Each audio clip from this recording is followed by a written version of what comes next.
Last video में हमने relations के बारे में जाना था। इस वीडियो में हम किसके बारे में जानते हैं?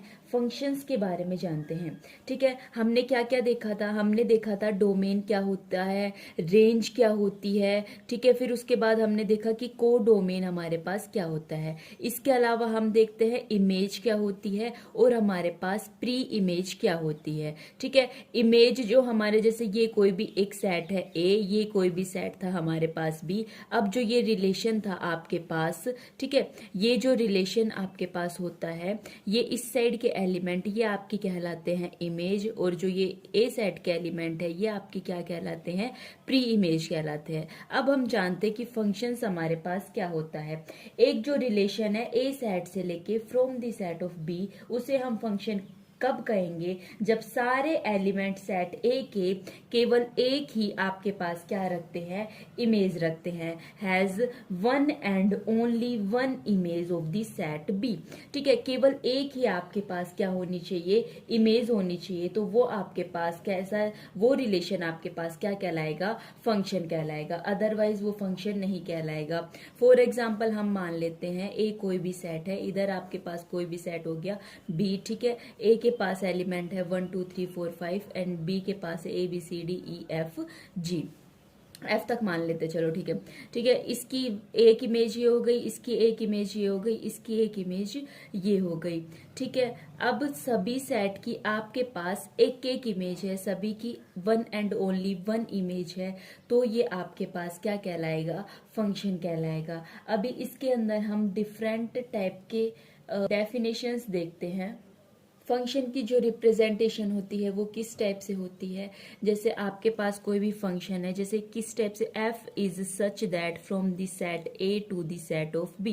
एफ कोई भी फंक्शन है जो सेट ए से लेके सेट बी में आपके पास डिफाइन है। या फिर कोई भी फंक्शन है वो नेचुरल नंबर से नेचुरल नंबर में डिफाइन है, ये आपके पास क्या हो जाएगी? डोमेन हो जाएगी। ये आपके पास क्या हो जाएगी? इसकी रेंज हो जाएगी। तो कोई भी फंक्शन है नेचुरल नंबर से नेचुरल नंबर में डिफाइन है, या कोई भी फंक्शन है is such that from the set A to the set of B. ए आप हमारे पास डोमेन हो जाएगा, बी आपके पास रेंज हो जाएगी। अब कुछ डिफरेंट टाइप के फंक्शंस आते हैं। ठीक है, इसमें सबसे पहले हमारे पास कौन सा फंक्शन आता है? सबसे पहले आपके पास होता है आइडेंटिटी फंक्शन। आइडेंटिटी फंक्शन को हम किस टाइप से डिफाइन करते हैं, किस टाइप का इसका जो ग्राफ होता है वो हम देखते हैं। मान लेते हैं कि ए कोई फंक्शन है, एफ कोई फंक्शन है, किस टाइप से है? वो रियल नंबर से लेके रियल नंबर में आपके पास डिफाइन है। किस टाइप से कि y की वैल्यू किसके इक्वल है? f ऑफ x के इक्वल है। अब ये f ऑफ x आपका किसके इक्वल होता है? x के ही इक्वल होता है। तो इस टाइप के फंक्शन को हम क्या कहते हैं? Identity function. जब y is equal to f of x और वो किसके इक्वल होता है?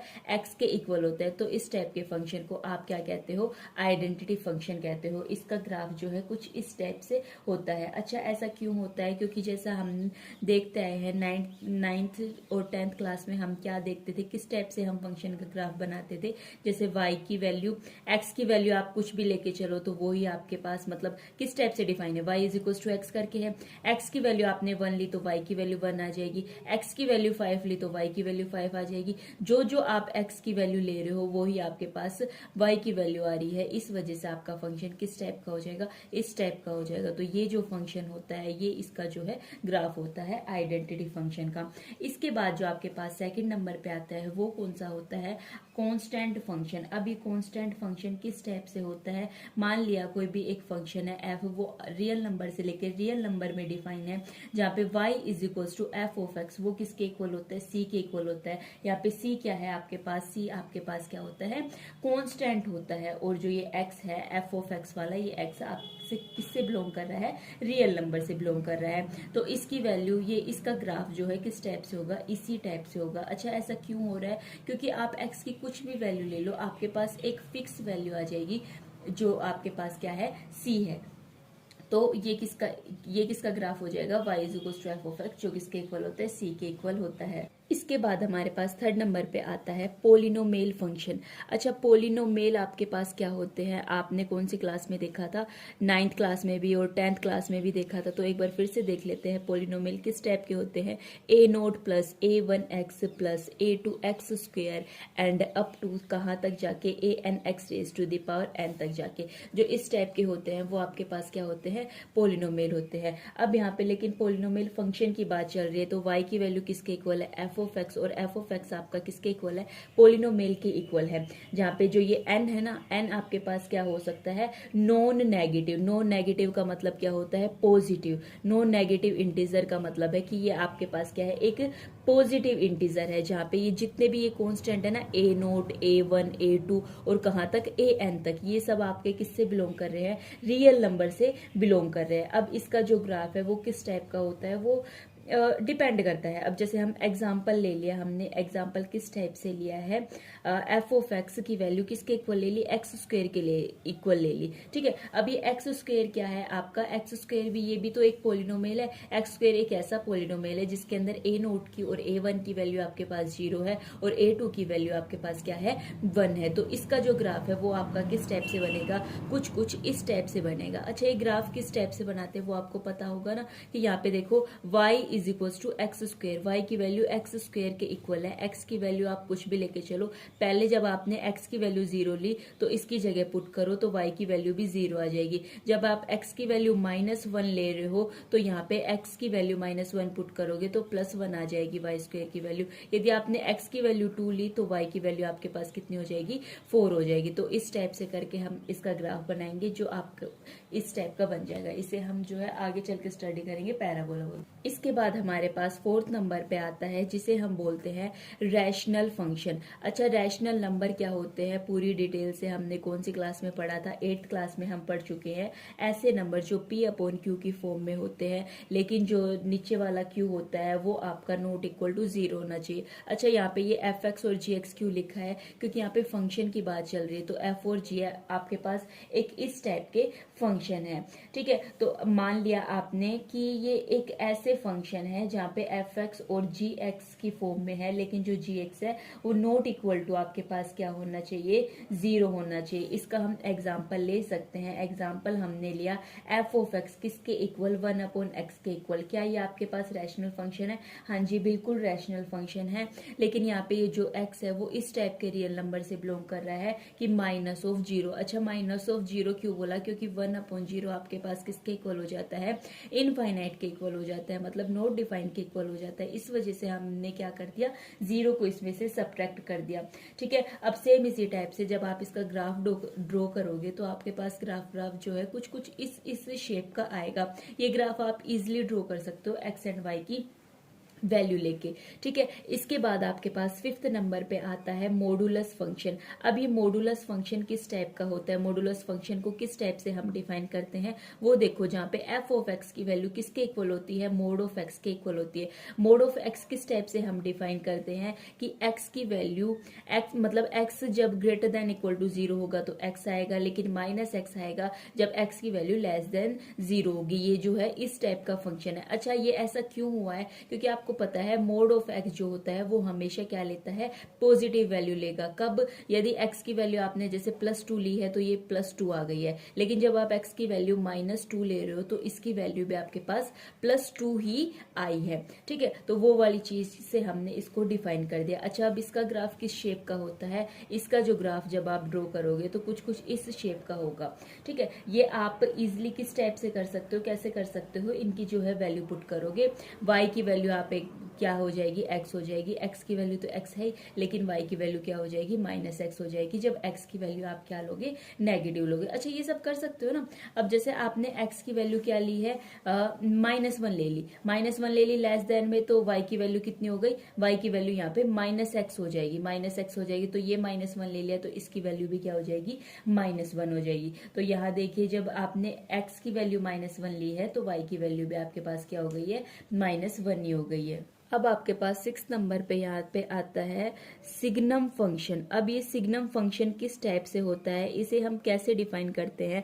मान लेते हैं एक कोई फंक्शन है, रियल नंबर से लेके रियल नंबर पे डिफाइन है, जहाँ पे एफ ऑफ एक्स की वैल्यू किसके इक्वल है, 1 के इक्वल है यदि एक्स आपका ग्रेटर देन 0 है, एक्स की वैल्यू 0 के इक्वल है यदि आपका एक्स इक्वल्स टू 0 है, एफ ऑफ एक्स की वैल्यू आपके -1 के इक्वल है यदि आपका एक्स किससे है, एक्स इज लेस देन 0 है। सिग्नम फंक्शन का ग्राफ किस टाइप से बनता है, सिग्नम फंक्शन का ग्राफ कुछ इस टाइप से बनता है, जहाँ पे ए पे ये जो है ओपन अच्छा इंटरवल वाला ये हमने फर्स्ट चैप्टर में देखा था। यदि आपने वो वीडियो नहीं देखी है तो आप जाके उसे चेक कर सकते हो। यहाँ पे y की वैल्यू क्या है -1, यहाँ पे y की वैल्यू क्या है 1 है, ये आपका ओरिजन होता है जिसको ओ से डिफाइन कर, ठीक है। एफ ऑफ एक्स किसके इक्वल हो जाएगा, मोड ऑफ एक्स अपॉन में एक्स के इक्वल हो जाएगा। इसके बाद जो है हम 7th नंबर पे देखते हैं जिसे हम बोलेंगे ग्रेटेस्ट इंटीजर फंक्शन। अब ये ग्रेटेस्ट इंटीजर फंक्शन किस टाइप से डिफाइन होता है, ग्रेटेस्ट इंटीजर फंक्शन कहता है मान लिया आपने कोई एफ आपके पास इस टाइप से फंक्शन है जो रियल नंबर से लेके रियल नंबर पे ही डिफाइन है, तब एफ ऑफ एक्स की वैल्यू किसके इक्वल हो जाएगी। अच्छा ये जो सिंबल होता है इसका मतलब होता है ग्रेटेस्ट इंटीजर एक्स। इसको किस टाइप से डिफाइन करते हैं कि आपके पास ग्रेटेस्ट इंटीजर एक्स की वैल्यू आपके पास -1 आएगी किस किस के लिए, जब आपके पास एक्स की वैल्यू कहाँ से लेके कहाँ तक लाई कर रही है, -1 से लेके 0 तक लाई कर रही है। सेम इसी टाइप से एक्स की वैल्यू आपके पास 1 आएगी कब कब, जब आपके पास x की वैल्यू लेस देन 2 है और ग्रेटर देन इक्वल टू क्या हो जाएगी 1 हो जाएगी। इसका जो है आप एग्जाम्पल भी लेके देख सकते हो। जैसे हमने एग्जाम्पल इसी के केस पे ले x की वैल्यू लेस देन होनी चाहिए 2 लेकिन ग्रेटर देन होनी चाहिए 1। जैसे हमने लिया कुछ इस टाइप का इंटीजर लिया तो इसकी ग्रेटेस्ट इंटीजर फंक्शन आपके पास कितनी हो जाएगी 1 वैल्यू हो जाएगी। तो यही आपके पास क्या होता है ग्रेटेस्ट इंटीजर फंक्शन होता है। अच्छा अब जो ग्राफ होता है ग्रेटेस्ट इंटीजर फंक्शन का वो किस टाइप से हम फॉर्म करते हैं, जैसे मान लिया यहाँ पे 1 2 3 और 4 हो गया, ठीक है। ऊपर ये जो है आपके पास क्या होती है y एक्सिस होती है, ऊपर जो इसकी वैल्यू पॉजिटिव होती है, नीचे y एक्सिस की वैल्यू आपके पास क्या होती है नेगेटिव होती है। ये x एक्सिस की वैल्यू लेफ्ट साइड में कैसी होती है नेगेटिव और राइट साइड में पॉजिटिव होती है। अच्छा अब देखिए ये ओपन इंटरवल हो गया किस पे 2 पे, सेम इसी टाइप से 2 से लेके 3 तक क्या हो गया है ओपन इंटरवल हो गया है। सेम इसी टाइप से -1 से लेके ये -1 तक ओपन इंटरवल हो गया, -2 से -1 पे ओपन इंटरवल हो गया। तो कुछ इस शेप का जो ये ग्राफ होता है ये आपका किसका होता है ग्रेटेस्ट इंटीजर फंक्शन का होता है। अब इसके बाद हम देखेंगे algebra of the real number. अब ये अलजेब्रा ऑफ रियल नंबर क्या होता है, इसके अंदर हम देखेंगे क्या हम दो फंक्शन को किस टाइप से ऐड कर सकते हैं, किस टाइप से सब्ट्रैक्ट कर सकते हैं, और मल्टीप्लीकेशन यदि उसका स्केलर के साथ करना होता है तो कैसे करेंगे, या दो फंक्शन को आप जो है मल्टीप्लाई किस टाइप से करेंगे, इसके बारे में हम डिटेल से देखते हैं। तो अभी हम देख रहे हैं क्या अलजेब्रा ऑफ रियल फंक्शंस, ठीक है। अभी तक हम जो है नंबर्स का अलजेब्रा फाइंड करें मतलब एडिशन वगैरह, ठीक है। सबसे पहले हम देखते हैं addition of the two function. यदि आपको एडिशन ऑफ दो रियल फंक्शन का करना है तो मान लीजिए एक कोई फंक्शन है वो x से लेके r तक डिफाइन है, जी कोई फंक्शन है वो भी x से लेके कहाँ तक डिफाइन है रियल नंबर तक डिफाइन है। अब जो है आपको एडिशन करना है इन दोनों फंक्शन का, तो किस टाइप से करेंगे, तो इसकी वैल्यू किसके इक्वल होती है F of X plus G of X, जहाँ पे फॉर ऑल, जहाँ पे ये जितने भी ये स्मॉल एक्स है वो किससे बिलोंग करता है कैपिटल एक्स से बिलोंग करता है।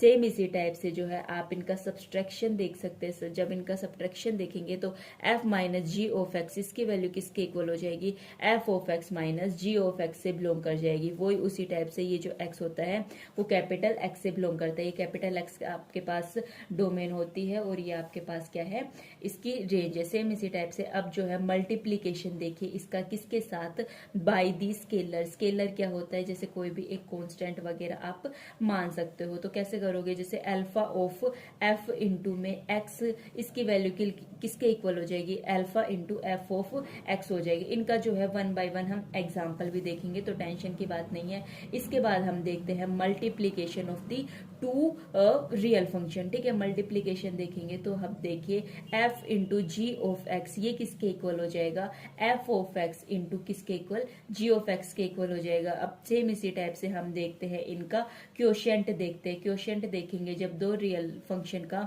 तो वो किसके इक्वल हो जाएगा, f ऑफ g इंटू में x, वो उसकी वैल्यू किसके इक्वल होती है, f ऑफ x अपॉन क्या हो जाएगा, g ऑफ x के इक्वल हो जाएगी। अब जो है हम इनका एग्जाम्पल देखते हैं। एग्जाम्पल में हम सबसे पहले एग्जाम्पल लेते हैं, f ऑफ x की वैल्यू किसके इक्वल हो गई, x स्क्वायर के इक्वल हो गई। सेम इसी टाइप से g ऑफ x की वैल्यू किसके इक्वल हो गई, 2x के इक्वल हो गई। अब सबसे पहले जो है हम एडिशन निकालते हैं दो रियल फंक्शन का, तो वो किसके इक्वल हो जाएगा, f of x plus g of x के इक्वल हो जाएगा। अब देखिए यहाँ पे f ऑफ x की वैल्यू x स्क्वायर है, g ऑफ x की वैल्यू क्या हो जाएगी आपके पास 2x हो जाएगी। अब आप जो है सब्ट्रैक्शन निकालिए दो रियल फंक्शन का, जिसकी वैल्यू किसके इक्वल हो जाएगी, f of x minus g of x। तो मैंने इसकी वैल्यू जो है डायरेक्ट लिख दी है। अब सेम इसी टाइप से यदि आप इसका मल्टीप्लीकेशन भी निकालते हैं, तो यदि मल्टीप्लीकेशन फाइंड करेंगे तो f ऑफ x इंटू क्या हो जाएगा, g ऑफ x हो जाएगा। तो इसकी वैल्यू 2x ऑफ क्यूब हो जाएगी। अब जो है आप इनका क्वोशिएंट फाइंड करके देखिए f, तो इसकी वैल्यू हो जाएगी f of x upon g of x। अब f ऑफ x की वैल्यू है x square, g of x की वैल्यू है 2x, एक x से x कैंसिल, तो इसकी वैल्यू हो जाएगी x अपॉन 2। तो सेम इसी टाइप से जो है आप एडिशन, सब्ट्रैक्शन, मल्टीप्लीकेशन एंड जो है क्वोशिएंट फाइंड कर सकते हैं दो रियल फंक्शंस का। इसी के साथ हमने इस पूरे ओवरऑल चैप्टर में क्या देखा, हम वो देखते हैं। इस चैप्टर में सबसे पहले हमने देखा ऑर्डर्ड पेयर क्या होते हैं। ऑर्डर्ड पेयर जो इस टाइप के एलिमेंट होते हैं उन्हें हम किस फॉर्म में बोलते हैं, ऑर्डर्ड फॉर्म में बोलते हैं। इसके बाद हमने देखा कार्टेशियन प्रोडक्ट, जिसे हम जो है a क्रॉस b से डिनोट कर रहे थे। ये सब हमने जो है लास्ट वीडियो में हम अच्छे से देख चुके हैं। इसके बाद हमने देखा कि यदि a इंटू बी वो किसके इक्वल है, x इंटू वाई के इक्वल है। इसका मतलब आपके पास क्या होता है, फर्स्ट एलिमेंट के इक्वल है और सेकंड एलिमेंट किसके इक्वल है, सेकंड एलिमेंट के इक्वल है। फिर इसके बाद हमने रिलेशन देखा, रिलेशन आपके पास क्या होता है। फिर हमने देखा इमेज क्या होती है। इमेज जो है किसी भी एलिमेंट की एक्स कौन से रिलेशन से, आर रिलेशन से, वो किससे दी हुई होती है, गिवन बाय दी वाई, ठीक है। अब जो डोमेन होता है आर का, वो आपके पास क्या होता है, is the set of the first element of the ordered pair. जो सेट के फर्स्ट एलिमेंट होते हैं, हमने स्टेप से देखा था ना, जो ये फर्स्ट एलिमेंट होते हैं ये डोमेन होते हैं, सेकंड एलिमेंट जो है रेंज होते हैं, ठीक है। जिन जिन के साथ उनका जो कोऑर्डिनेशन होता है या फिर रिलेशन होता है कुछ ना कुछ, वो आपके पास क्या होते हैं, कोडोमेन होती है। फंक्शन जो है एक टाइप का ऐसा रिलेशन होता है जहां पे ये सारे इनकी क्या होती है, one and only one image होती है, तो वो आपके पास फंक्शन होता है। फंक्शन को किस टाइप से डिफाइन करते हैं हम, वो हमने जो है अच्छे से देख लिया कि ये आपके पास डोमेन को या आपके पास रेंज को इस टाइप से क्या करता है, डिफाइन करता है। बी जो है कोडोमेन होती है, ठीक है। ये आपके पास डोमेन होती है, ये जो होता है ये आपके पास क्या होती है, कोडोमेन होती है, ना कि डोमेन होती है। इस वीडियो में इतना ही रखते हैं। नेक्स्ट वीडियो में हम जो है इसका थर्ड चैप्टर स्टार्ट करेंगे।